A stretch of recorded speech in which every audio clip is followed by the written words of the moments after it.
साताऱ्यातल्या माचीपेठेमध्ये साधारण दुपारी 1:30च्या आसपास एक भयंकर स्फोट झाला। स्फोट इतका भयानक होता की आसपासच्या घराचे काचा वगैरे तुटलेले आहेत, पत्रेही उडून गेले। इथं बघू शकता की तो स्फोट हा समोरच्या ठिकाणी घडला आणि तिथून एक व्यक्ती उडून इथं पडला। या ठिकाणी तो उडून पडला होता, तो जागेवर मृत्यू झाला। 35 वर्षाचा युवक आहे।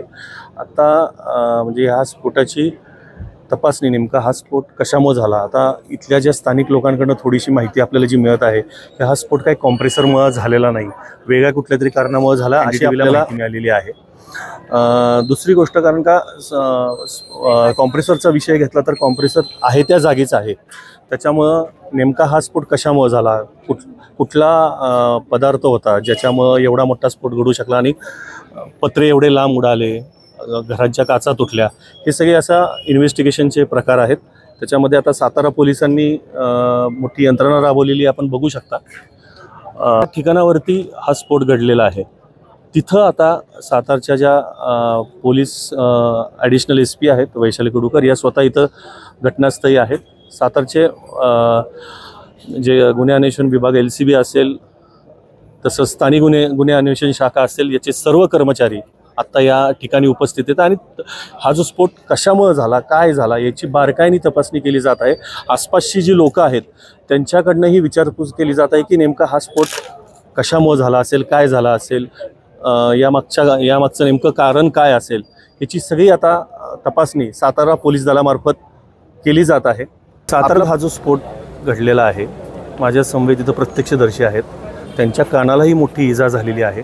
त्यांच्याकडनं जाणून घेऊया की त्यांनी काय बघितलं आणि अनुभव काय घेतला ह्या सगळ्या स्फोटाच्या प्रकरणात। काय सांगाल आपण नेमकं? मी सांगण्याचा असा उद्देश आहे की मी माझी कस्टमरची गाडी वॉशिंग करत होतो, व्हॅक्यूम क्लिनरने वॉशिंग करत होतो आणि एकदमच धुरळा आणि जळल्यागत असा वास असा डोळ्यासमोर माझ्या आला। मला वाटलं की मी पेटलो का काय व्हॅक्यूम क्लिनरमुळे, कारण उन्हामुळे व्हॅक्यूम क्लिनर पण गरमीनं पेटतात ना इलेक्ट्रिक। मग मी पळत असं झटकत बाहेर त्या चौकात पलीकडचे गेलो आणि तिथं नंतर लोक म्हणले की चिकनचं दुकान ओढलं आणि तोपर्यंत ते थोडंसं जे होतं DP तिथं स्पार्क झालं।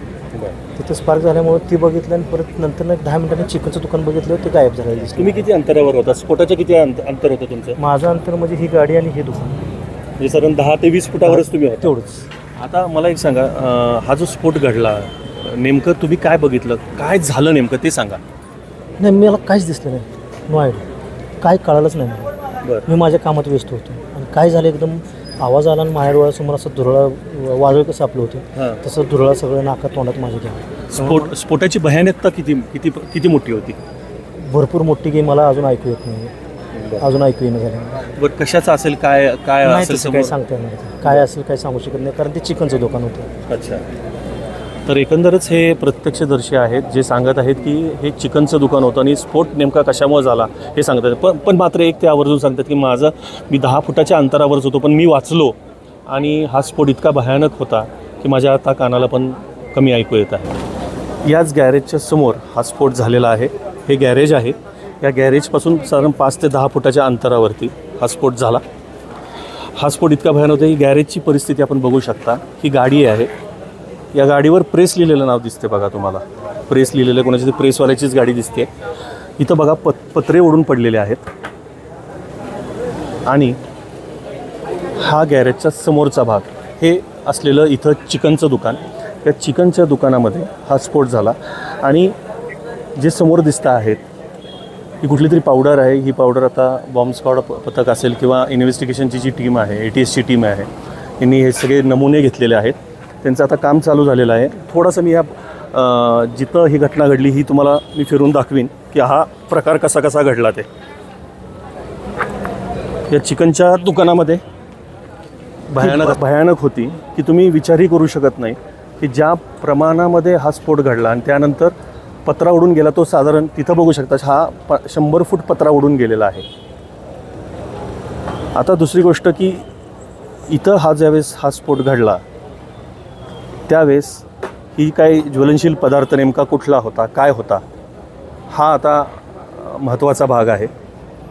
स्फोटची दाहकता दाखवतो कुठपर्यंत कशी झाली। इथं एक गाडी आहे बघा, या गाडीची अवस्था ही अतिशय वाईट झालेली आहे.